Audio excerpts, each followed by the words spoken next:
যেমন রাম লালার প্রতিষ্ঠা হয়েছে, আমরা এখান থেকে চ্যালেঞ্জ করছি আগামী 1 বছরের মধ্যে আমাদের ঠিক একই কায়দায় কোর্টের মাধ্যম দিয়ে সমস্ত আইনকে সঙ্গে নিয়ে আমরা বাবা আদিনাথ ধামকে পুনঃপ্রতিষ্ঠা করব। আদিনা মসজিদ নাকি আদিনাথের প্রাচীন শিব মন্দির? বহুদিনের এই বিতর্কের মধ্যেই মালদার আদিনায় আয়োজন করা হয়েছে রুদ্রাভিষেক ও শিবলিঙ্গ প্রতিষ্ঠা। প্রায় 650 বছরের পুরনো এই ঐতিহাসিক স্থাপত্যের 50 মিটারের মধ্যেই বসানো হয়েছে পুষ্টি পাথরের শিবলিঙ্গ। আর সেই কারণেই কাল সকাল থেকেই আদিনাকে ঘিরে বাড়তি নজর ছিল প্রশাসন থেকে সাধারণ মানুষের।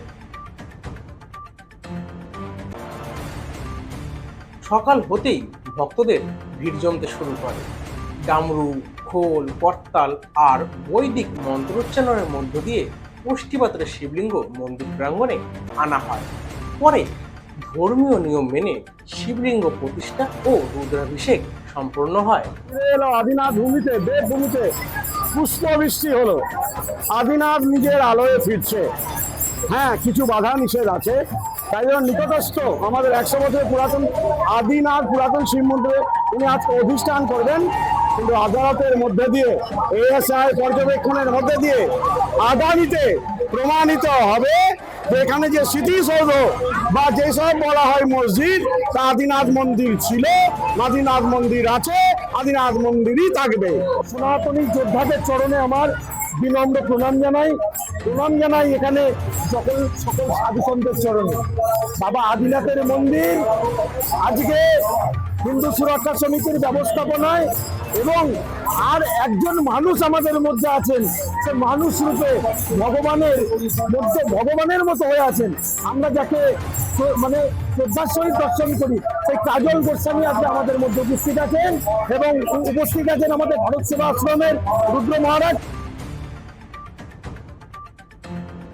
অন্যদিকে আদিনাকে ঘিরে বিতর্ক নতুন নয়।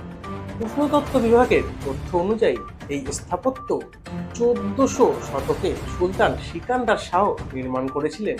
আবার একাংশের দাবি এটি আদিনাথের প্রাচীন শিব মন্দির। এই বিষয়টি নিয়ে আদালতে কিন্তু মামলাও চলেছে, যার নিষ্পত্তি এখনো হয়নি। বিধর্মীদের যত আক্রমণ হোক না কেন, হিন্দু সনাতনী মানুষেরা বুঝিয়ে দিয়েছে বা দেখিয়ে দিয়েছে আমাদের দেবতারা পূর্বেও যেমন ছিলেন তেমনই থাকবে। আর হয়তো অল্প কিছুদিনের মধ্যেই ভগবান আদিনাথ দেবকে তার স্বগৃহে আমরা নিয়ে গিয়ে সেখানে প্রতিষ্ঠা করতে পারবো, এটা আমাদের আশা।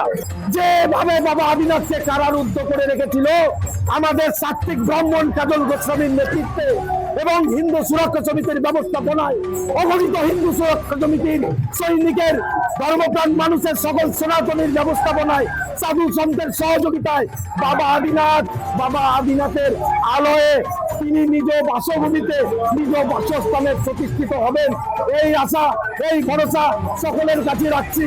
সকলের শেষে বলবো, সনাতনী ঐক্য জিন্দাবাদ, ভারত হিন্দু রাষ্ট্র হচ্ছে এটাও সুস্বাগতম।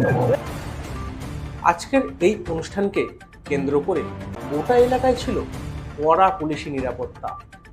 ঐতিহাসিক স্থাপত্যের সুরক্ষায় অতিরিক্ত পুলিশ মোতায়েন করা হয়েছিল এবং পরিস্থিতির ওপর নজর রাখা হয়েছিল।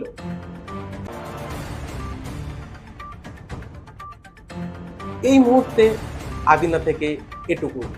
আরও কোনো গুরুত্বপূর্ণ আপডেট এলে বার্তা 24 ঘন্টায় আপনাদের সবার আগে জানাবে।